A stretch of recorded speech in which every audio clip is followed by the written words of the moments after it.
அனைவருக்கும் வணக்கம். தெய்வீக பலன்கள் சேனல் சார்பாக தங்களை அன்புடன் வரவேற்கிறோம்.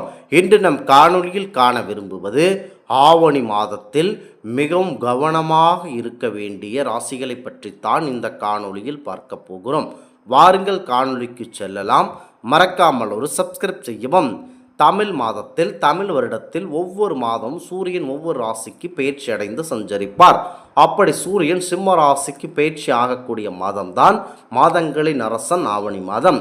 சிம்ம ராசி என்பது சூரியனுக்குரிய ராசியாக கருதப்படுவது. மேலும் அவருக்குரிய ராசியிலேயே அவர் பயணம் செய்யும் போது ஒரு சில ராசிகளுக்கு கண்டிப்பாக மிகுந்த பாதிப்புகள் ஏற்பட வாய்ப்பு அதிகமாக இருக்கிறது. அதேபோல் ஒரு சில ராசிகளுக்கு நன்மையும் உண்டாகும் என பார்க்கப்படுகிறது. முக்கியமாக நீங்கள் கவனமாக இருக்க வேண்டிய ராசிகள் என்னவென்றால், ஆவணி மாதத்தில் சூரியன் சிம்ம ராசியில் சஞ்சரிக்க போகும். செவ்வாய் சிம்மத்தில் அமர்கிறார். ஆவணி 2ஆம் தேதி கன்னி ராசிக்கு செல்கிறார். புதன் சிம்மத்தில் அமர்ந்து இருக்கும்போது குரு மேச ராசியில் அமர்கிறார்.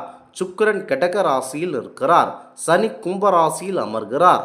ராகு மேச ராசியில் அமர்கிறார். கேது துலாம் ராசியில் இருக்கிறார்.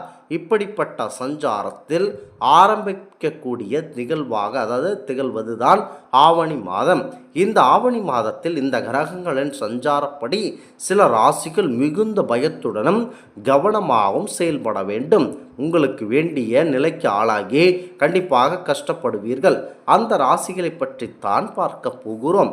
இந்த ராசிக்காரர்கள் மிகுந்த பயமும் கவனத்துடன் எந்த வேலையும் செய்ய வேண்டும்.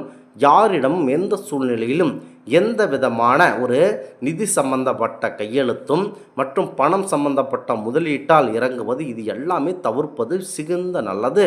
மேலும் யாரிடமும் கடன் வாங்கவோ எந்த சண்டையிலும் மூக்கை நுழைக்கவோ மற்றும் மீறிய கடனை வாங்கினால் கண்டிப்பாக அதனை பிரிந்த பாதிப்புகள் ஏற்படும். மேலும் யாருக்காக முன்னின்று எந்த செயலையும் செய்யாமல் இருப்பது மிகுந்ததாக இருக்கும். குறிப்பாக ஜாமீன் கையெழுத்துக்களை போடுவதை முக்கியமாக தவிர்க்க வேண்டும். வண்டி வாகனங்கள் செல்லும் போது கவனமாக மெதுவாக செல்ல வேண்டும். வேலை செய்யும் பொழுது வேலையின் முழு கவனத்துடன் கண்டிப்பாக செய்ய வேண்டும்.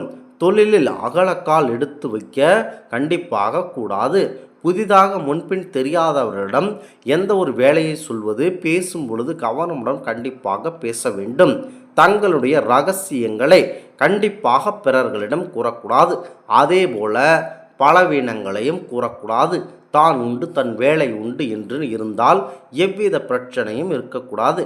எவரை பற்றியும் யாருக்கிடமும் நீங்கள் கண்டிப்பாக எதையும் சொல்லக்கூடாது. படிக்கும் பிள்ளைகள் படிப்பில் கவனம் செலுத்தும் பொழுது பொழுதுபோக்கை மேற்கொள்ளாமல் இருந்தால் நன்றாக படிக்க முடியும். தெய்வ வழிபாட்டில் ஈடுபட்டு தெய்வ பாதங்களில் சரணாகதி அடையும் போது மழை போல் வந்த துன்பம் கூட பனி போல் விலகிவிடும்.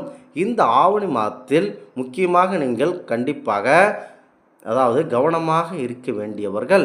முதலாவதாக நீங்கள் ரிஷப ராசிக்காரர்கள் மிகுந்தவாக நாங்கள் கூறியதை பின்பற்ற வேண்டும். அடுத்ததாக கன்னி ராசி நண்பர்கள், மகர ராசி நண்பர்கள், மீன ராசி நண்பர்கள் முக்கியமாக இருக்க வேண்டும். முதலாவதாக ரிஷப ராசி பற்றி பார்க்கலாம். உங்களுக்கு படிப்பில் தாராளமாக கவனிப்பில் இருக்க வேண்டும். யாரிடமும் இரகசியங்களை கூற விடக்கூடாது. உங்களுடைய பலவீனங்களையும் கூறுவது தவறானதாகும். எந்த ஒரு நிதி பிரச்சனையிலும் தலையிடக்கூடாது. முக்கியமாக யாரிடமும் எதையும் கூறக்கூடாது. அடுத்ததாக கன்னிராசி நண்பர்கள்.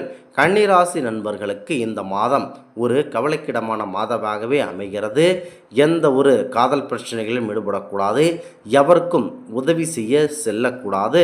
முக்கியமாக நீங்கள் ஏதேனும் கையெழுத்து தொடர்பான பிரச்சனையில் உள்ளே புகுந்து யாருக்காகவும் கையெழுத்து போட்டு நான் ஜாமீன் எடுத்துக்கொள்கிறேன், அந்த பணத்தை நான் ஏற்றுக்கொண்டு இவரிடம் வாங்கி கொடுக்கிறேன், இந்த மாதிரியான செயல்களில் ஈடுபட்டால் அவ்வளவுதான் கண்டிப்பாக மாட்டிக்கொள்வீர்கள்.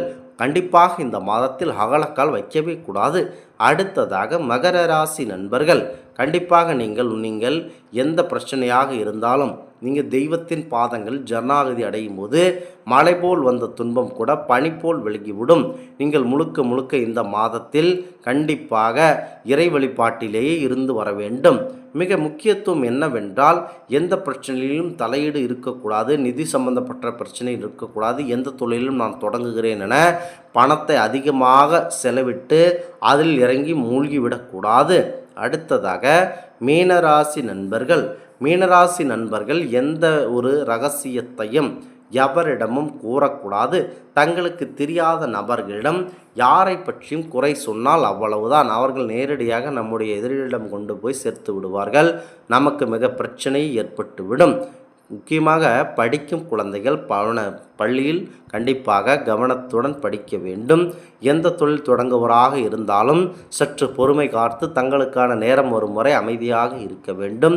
அவர்கள் செய்கிறார்கள், அவர்களுக்கு நல்ல லாபம், நமக்கு லாபமே இல்லை என்றால் அந்த தொழிலை நாம் போய் உடனேக இந்த நேரத்தில் தொடங்கி விடலாம் என எதையும் போய் தொடங்கக்கூடாது. கண்டிப்பாக பிரச்சனையில் மாட்டிக்கொள்வீர்கள். எவரிடத்திலும் கையெழுத்து இருக்கக்கூடாது. திருமணம் சம்பந்தப்பட்ட, அதாவது பெண்கள் கொடுக்கும் இடத்து பெண்களை திருமணம் செய்யும் இடத்தில் அந்த பெண்ணை தாராளமாக கொடுக்கலாம். நான் பார்த்து கொள்கிறேன், நான் இருக்கும் இடத்தில்தான் அந்த மாப்பிள்ளை பையன் இருக்கிறான், தாராளமாக பெண் கொடுங்கள் என்றும் கூறக்கூடாது. எந்த ஒரு இதிலையும் கொண்டு போய் சேர்த்துவிடும். கண்டிப்பாக எவருக்கும் ஜாமீன் கையெழுத்து, கடன் பிரச்சனையில் உள்ளே புகுந்து நான் பார்த்துக்கிறேன் என கூறுவது, எந்த ஒரு செயலையும் கண்டிப்பாக செய்யாமல் இந்த மாதத்தை தவிர்த்துவிட்டு கண்டிப்பாக நாங்கள் அடுத்த ஒரு பதிவில் நல்லதொரு மாதமாக தேர்ந்தெடுத்து உங்களுக்கு ஒரு நல்ல பதிவாக நாங்கள் தேர்ந்தெடுத்து ஒரு பதிவு அழைக்கிறோம். மிக முக்கியமாக நாங்கள் கூறும் இந்த விதத்தை கண்டிப்பாக கடைபிடித்து வாருங்கள். இந்த மாதத்தில் நீங்கள் கொஞ்சம் ஜாக்கிரதையாக, அதாவது கவனமாக இருக்க வேண்டும். இந்த ஆன்மீக தகவல் உங்களுக்கு பிடித்து இருந்தால் தெய்வீக பலன்கள் சேனலை கண்டிப்பாக சப்ஸ்கிரைப் செய்து கொள்ளவும். மீண்டும் ஒரு நல்லதொரு காணொளியில் உங்களை சந்திக்கிறோம். நன்றி, வணக்கம்.